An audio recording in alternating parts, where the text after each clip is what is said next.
Terima kasih atas waktu dan kesempatan yang telah diberikan kepada saya. Saya Stefanus Bentumalo bersama Rizwan. Kami dari kelompok 1 Sosiologi kelas A akan mempresentasikan hasil diskusi kami dengan tema kerangka metode alamiah dasar.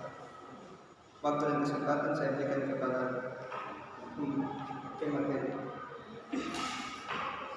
Metode ilmiah merupakan prosedur untuk mendapatkan pengetahuan yang disebut ilmu. Jadi ilmu merupakan pengetahuan yang didapatkan lewat metode ilmiah. Tidak semua pengetahuan dapat disebut ilmu, dan ilmu merupakan pengetahuan yang cara mendapatkannya harus memenuhi syarat-syarat tertentu.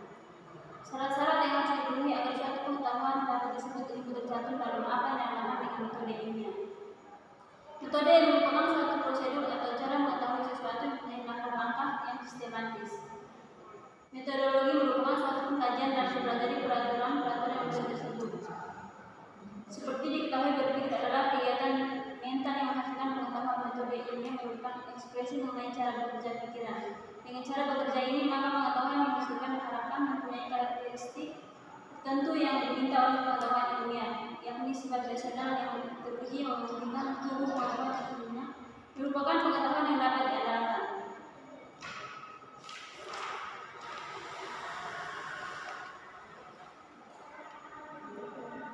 Teori korespondensi menyebutkan bahwa suatu pernyataan dan dapat dianggap benar sekiranya materi yang terkandung dalam pernyataan itu berkorespondensi dengan objek faktual yang dituju oleh pernyataan tersebut.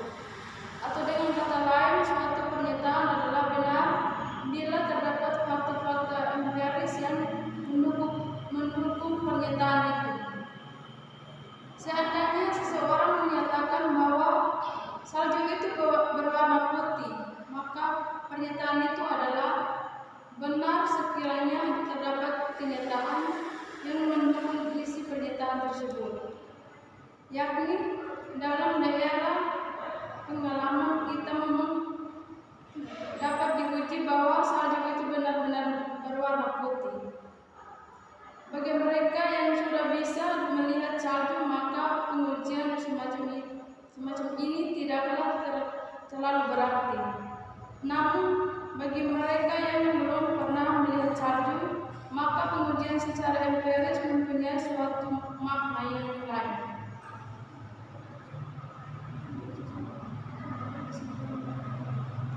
Sebagai kesimpulan dalam penalaran deduktif, penemuan yang satu akan mengakibatkan penemuan yang lain dengan penarikan kesimpulan secara deduktif.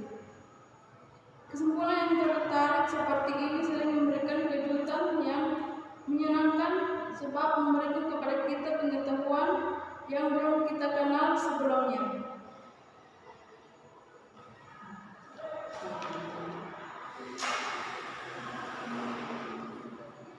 Pada intinya, pengetahuan bersifat spontan, subjektif, dan induktif. Pengetahuan berkait erat dengan kebenaran, yaitu kesesuaian antara pengetahuan yang dimiliki manusia dengan relatif yang ada pada objek.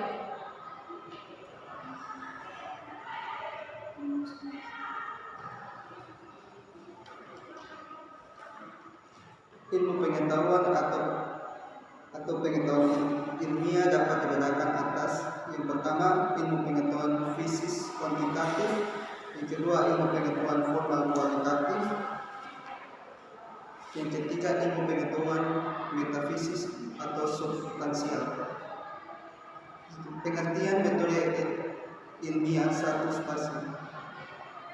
Yang pertama, merumuskan masalah; yang kedua, mengumpulkan keterangan; ketiga, menyusun hipotesis; empat, menguji hipotesis dengan melakukan percobaan atau penelitian; yang kelima, menilai data atau hasil percobaan dengan menggunakan metode statistik. Metode ilmiah didasari oleh sikap ala ilmiah. Sikap ilmiah semestinya dimiliki oleh setiap penelitian dan ilmuwan. Adapun sikap ilmiah yang dimaksud adalah: yang pertama, rasa ingin tahu; Yang kedua, jujur atau menerima kenyataan hasil penelitian dan tidak mengada-ada. Ketiga, objektif atau sesuai fakta yang ada dan tidak dipengaruhi oleh perasaan pribadi. Yang keempat, tekun, tidak putus asa. Yang kelima, teliti, tidak ceroboh dan tidak melakukan kesalahan. Yang keenam, terbuka dan mau menerima pendapat yang benar dari orang lain.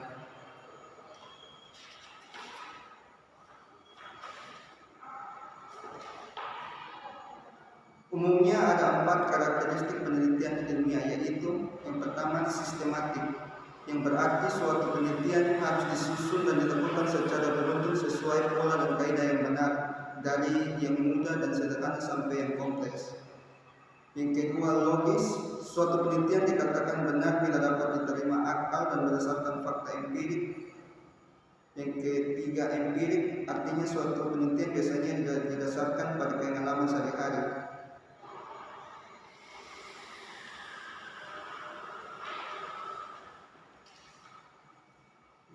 Sistematika keilmuan. Sistematika keilmuan mempunyai fungsi, yaitu di satu pihak berupa hasil upaya penemuan asas pengaturan, sedang di lain pihak menjadi titik tolak untuk mengalahkan penemuan-penemuan baru.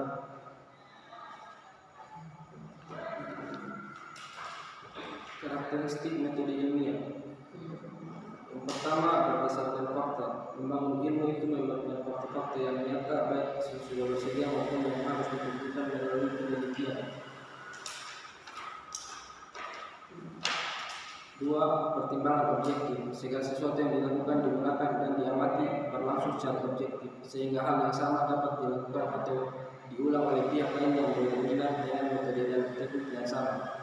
Tiga, asas analitik. Segala sesuatu disoroti secara kritis analitik dari segi karakteristik, posisi dan kaitan fungsional dengan hal yang lain, sehingga jelas makna, fungsi dan perannya. Empat, sifat kuantitatif. Dalam penelitian modern analitis, kuantitatif merupakan metode ilmiah yang mempunyai dukungan pencapaian validitas yang tinggi rehabilitasnya. Lima, logika deduktif hipotetik. Dalam hal ini menggunakan penalaran deduktif, yaitu bertitik tolak dari evidensi yang sudah memiliki kebenaran yang pasti seperti hasil penelitian para pakar terdahulu.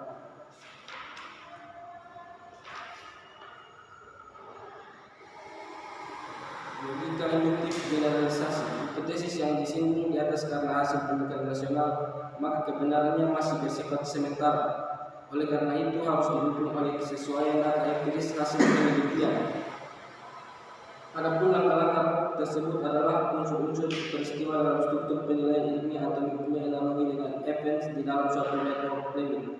1. Penetapan masalah. Sebagaimana telah disinggung, terdapat metode ilmiah mempunyai tujuan, yaitu menata dan hasil penemuan dan menghasilkan penemuan baru, antara lain berupa teori baru yang teruji kebenaran ilmiahnya dalam rangka pemecahan suatu masalah melalui penelitian dengan metode tertentu.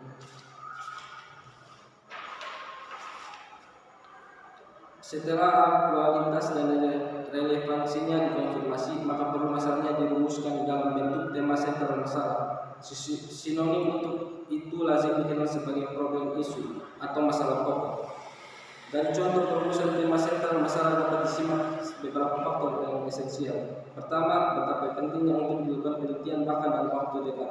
Kedua, masalahnya menyangkut kepentingan bukan saja beberapa pihak, melainkan masyarakat yang sedang membangun. Ketiga, tujuan positifnya dapat diamankan. Keempat, dampak negatifnya dapat ditekan dan tidak menjadi berlarut-larut.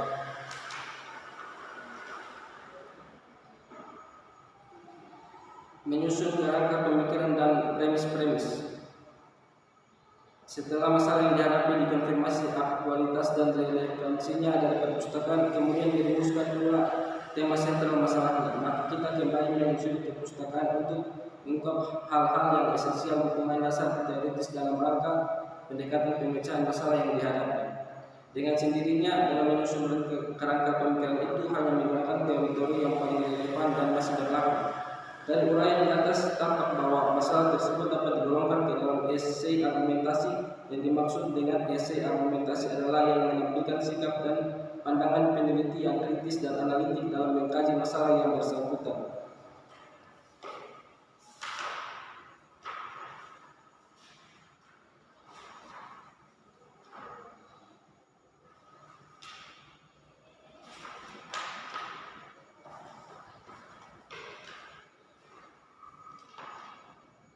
Yang terakhir, penarikan kesimpulan.